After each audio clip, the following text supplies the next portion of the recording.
We are talking about the Abyss. And of course, it's your boy Drac. We'll come back here with some more theories and more speculation, so let's go ahead and lock in. And there are key pieces that make me understand what the Abyss is. It runs off of Perona's fruit and Miss Goldenweek's ability.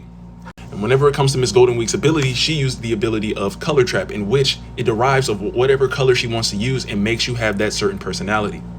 And so whenever it comes to Perona, she is literally able to strip the morale or self-esteem out of your body, pretty much making you null and void to the fact of being positive. This is where the Abyss comes in. The reason I can say this is because of Gunko. Whenever she kicks Brook in the most recent chapter, she starts tugging at her heart, essentially having that love for Brook through his music. And under my assumption, if she were to use the Abyss right then and there, she would not be able to because she's lingering off of that strong emotion towards Brook and his music.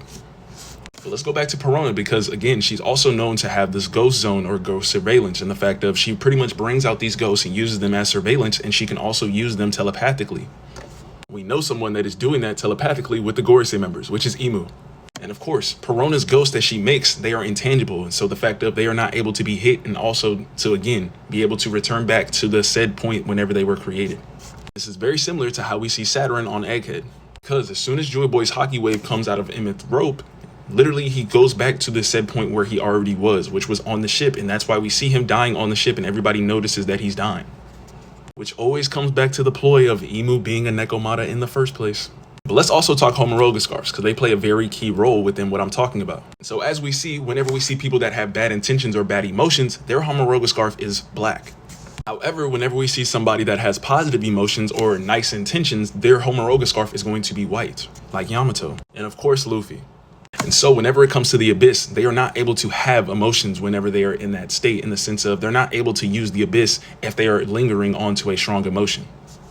And so take a look at Germa 66. Literally, Sanji and his siblings, they are null and void to emotions, except for Sanji because he does. But they are literally having these faces of no type of emotion whatsoever, which is the same exact stares and faces that we get from Shamrock and Gunko whenever they first get there. This is also why, whenever I was talking about Miss Goldenweek and her color traps, she is able to derive whatever emotion she wants to get out of you, selecting that certain color. And so, if Miss Goldenweek is able to use the rainbow or those spectrum of colors to again derive a certain emotion, whenever you mix them all together, you get black, which is the Abyss.